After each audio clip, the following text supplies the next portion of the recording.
रजनी महाजन जी पंजाब से। राधे राधे महाराज जी। महाराज जी, कर्म फल की प्राप्ति को किस प्रकार समझा जाए? पूर्व जन्म में क्या किया है उसको हमें क्या पता हमने क्या पाप किया है जिसके लिए हमें ये सजा मिल रही है महाराज जी? हाँ, अगर इसका ज्ञान भगवान दे देते तो चैन से जी नहीं पाते। ये भगवान ने बड़ी कृपा की कि इस ज्ञान का अपहरण कर लिया। नहीं, 9 महीना माँ के गर्भ में रहे अगर उसकी स्मृति होती तो सोचो कितना भयानक कष्ट होता है। आज हम कितने कष्ट से पीड़ित हो जाएं उसका चिंतन करके। लेकिन ऐसी विस्मरण कराने वाली भगवान की माया कि इसी जन्म में हम 9 महीने गर्भ में रहे, कितना भयानक कष्ट रहा, लेकिन हमको स्मरण नहीं। तो फिर पूर्व जन्म के शुभ और अशुभ कर्मों का तो हमें स्मरण है नहीं, लेकिन स्मरण ना होने पर हमको भोगना पड़ेगा, क्योंकि शरीर बदल सकते हैं, हम वही हैं। जैसे चोर हो वो पोशाक बदल ले, साधु की पोशाक पहन ले, वो ऑफिसर की पोशाक पहन ले, वो किसी की पोशाक पहन ले, तो उसकी पहचान तो नहीं मिट जाएगी ना। वो रहेगा तो चोर ही ना। जहां पकड़ा जाएगा तो पोशाक भले हो किसी के पहने हो, पर होगा कि चोर है। ऐसे ही जो हमारे कर्म का फल देने वाले निर्णायक हैं वो हमको पहचानते हैं। हमारी पोशाकें अलग अलग हो सकती हैं, कभी मिस्त्री बने, कभी पुरुष बने, कभी सुअर बने, कभी कुत्ता बने। पोशाकें 84 लाख योनियां, ये पोशाक। लेकिन पहनने वाला जो है वो जो कर्ता भाव से कर्म किया है, शुभ या अशुभ, अवश्य में भोक्तव्यम कृतम कर्म शुभाशुभम, वो शुभ अशुभ कर्म भोगना पड़ेगा। हमको पता हो या ना पता हो, वो हमारा ही कर्म है जो हमको आके दुख देगा। अब हमको क्या करना है? अब हमें पीछे की बातें सब जो भूले हुए हमको उनको याद नहीं करना है। हमको एक ऐसे कर्म का अनुष्ठान करना जिसे पूरे कर्म नष्ट हो जाए। वह भगवान का नाम, भगवान की आराधना, वह भगवान की भक्ति या शुद्ध ज्ञान। इसी के द्वारा, चाहे ज्ञान योग से, चाहे कर्म योग से, चाहे भक्ति योग से, हम संचित कर्मों को भस्म कर दें, क्रियमाण को निष्फल कर दें और प्रारब्ध को भोग लें। जो हमारा शरीर बनाने के समय प्रारब्ध रखा गया, इस वर्ष में ये होगा, इतने साल में ये होगा, उसको हम भोग लें। उसको नहीं मिटाया जा सकता, उसको भोगना पड़ता है, बड़े बड़े संतों को भोगना पड़ता है। तो प्रारब्ध को भोग ले, संचित को भस्म कर दें भजन के प्रभाव से, और क्रियमाण जो आगे कर्म होने वाले बहुत सावधानी पूर्वक करें और भगवान को अर्पित कर दें, तो वो फलदाता नहीं होंगे, हम बंधेंगे नहीं, तो ही हमारा मोक्ष या कल्याण हो सकता है। अगर हम इस चिंतन में फंसे कि हमने तो याद नहीं हमने कौन सा कर्म किया, तो याद करने की आपकी क्षमता खो चुकी है। यदि ज्ञान प्राप्त हो तो आप कई जन्मों की याद कर सकते हैं, कई जन्मों की आप याद कर सकते हैं, क्योंकि आपके पास मन वही है, इंद्रियां वही है, और आप भी वही हैं जो हजारों जन्मों में इन इंद्रियों से, मन से कर्म किया है। सब आपको पता चल जाए, पर अज्ञान का पर्दा लगा हुआ है और वो लगा रहना चाहिए, वो लगा रहना चाहिए। तो चैन से जी रहे हो, अगर वो खुल जाए ना तो अभी चिंतित हो जाओगे। इसी जन्म में देखो आपने कितने अपराध किए हैं, जो गलतियां हैं, लेकिन भगवान कितने कृपालु हैं कि जिनको ना कानूनी दंड मिला है और ना भी उनका दंड मिला है, और हम चैन से जी पा रहे हैं। कितने पाप हैं आप देखो, एक छोटी सी गलती का आजीवन कारावास है।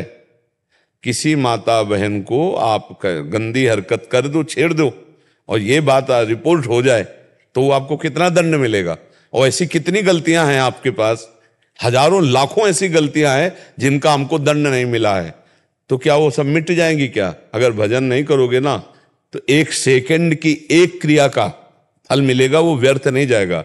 शुभ किया है या अशुभ, गलत देखा है या अच्छा देखा है, देखने तक का आपको दंड मिलेगा, देखने तक का दंड। जैसी हरिवंश नरक गति दुर्भर यम द्वारे कटियत नक्शी के, छोटी सी भी कर्म का आपको दंड मिलेगा। आप देखो ना, छोटी सी गलती हो जाती है, क्रोध आ गया, हिंसा हो गई, या जो भी अब उसके लिए पहले हमको बंधन में डाल करके जेल ले जाया जाता है, पिटाई होती है, हम फिर मुकदमा सालों चलता है, 20-20, 10-10 वर्ष मुकदमा चलता है, फिर इसके बाद सजा होती है, फिर इसके बाद जुर्माना भी रखा जाता है, 1 लाख जुर्माना। यार इतनी छोटी सी गलती सी तो सोचो अनंत जन्मों में हमने कितनी गलतियां की। अब वो आकर हमको इसमें दंड देंगी ऐसे विधान से कि जैसे हम बहुत सजा करके संभाल कर परिवार चलाना चाहते हैं, पर कर्म आ गया, वो सब तुम्हारी उन्नति को बिखेर दिया, नष्ट भ्रष्ट कर दिया। बहुत गिरा हुआ घर में जन्म लिया है, लेकिन कर्म अच्छे सजना शुरू हुआ, धीरे धीरे बढ़ता चला गया। सारा खेल कर्मों का है। तो अब पूर्व के कर्मों की चिंता मत करो, अब ऐसे कर्म का अनुष्ठान करो कि हम उन कर्मों को मिटा दें। वो है भगवान का भजन, वो है सद आचरण, वो है परोपकार, दूसरों का उपकार करना, वो है भगवान की आराधना। और दूसरे किसी कर्मों में सामर्थ्य नहीं है। जैसे दान पुण्य और तीर्थयाटन ये शुभ कर्म हो गया, लेकिन भगवान की आराधना जो शुभ अशुभ दोनों को नाश करके भगवत प्राप्ति करा दे। तो थोड़ा समय रह गया है, काफी जीवन ऐसे ही व्यतीत हो गया, खूब नाम जप करो। अब इतना बुद्धि में ज्ञान नहीं रह गया कि हम वेदांत दर्शन के अनुसार ब्रह्म बोध करें, आत्मबोध करें। तो बस नाम जप करो। नाम लेत भव सिंधु सुखाही, करो विचार सुजन मन माही।